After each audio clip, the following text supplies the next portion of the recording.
name is Colleen Tauke and I'm the sewing specialist at Fonson Porter. In this tutorial, we will talk about the quilt 1 bit, 2 bits. For the pattern for this project, go to our website. And we're going to be working with 5-inch squares. It takes 96 5-inch squares of a print fabric and then yardage of a white. In this quilt, it's a white on white as the graphic that pulls it all together. Okay, so we're going to go down through all of your 5-inch squares and you're going to put 2 together and you're going to create a 2 patch like this. So the first thing you need to do is then just go down through the entire stack, pair up 2s, make sure that you don't end up with 2 of the same print at the end because you don't probably want to have 2 fabrics together that are the same. So once you get done pairing them all up, pressing them nice and neat, you can then stack up 3 or 4 layers of 2 patches together, and you're going to be splicing them down the center. So since this is 5 inches wide, we're going to be cutting it at the 2.5. So I've offset these by about a 1/4 inch just so I know that I have all of them nice and squared up. Then we're going to take a ruler in and we're going to cut 1, 2, and a half. So the 2.5 line is along the cut edge here where they're all matched up. And I'm just picking a random horizontal line then to match the seam line of the top piece here. And down through all the stacks at once so that I've got this great set of pairs. Now we don't want to stack them on top of each other because when we pull this apart, what we're going to be doing is adding a white rectangle down the center, down through all of these and making these into blocks. So this is our goal, like this.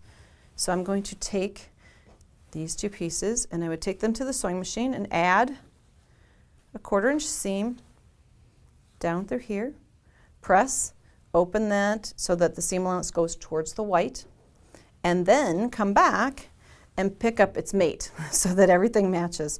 So this block then becomes this in the end. Again, pressing seam allowances toward the center, nice and neat.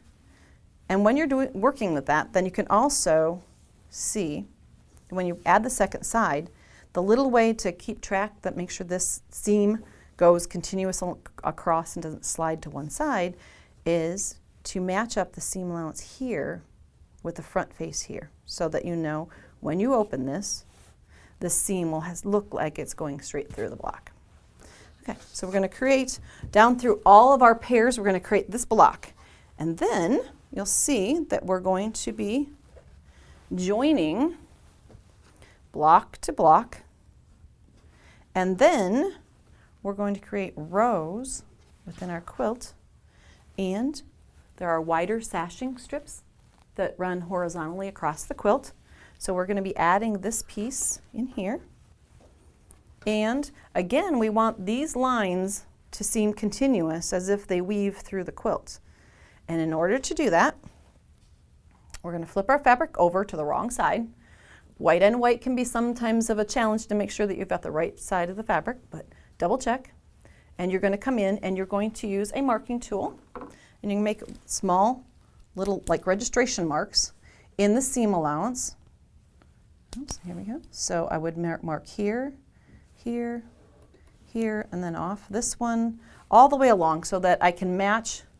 So I know that this is going to be in place when I sew them together, right sides together, which would be like this. And you'll see the seam and your little matching spots there.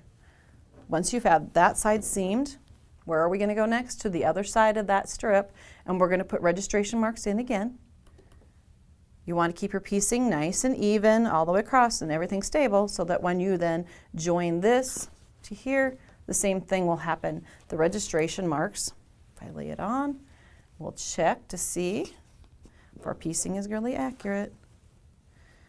The registration marks that we made will match up with the seams on the back.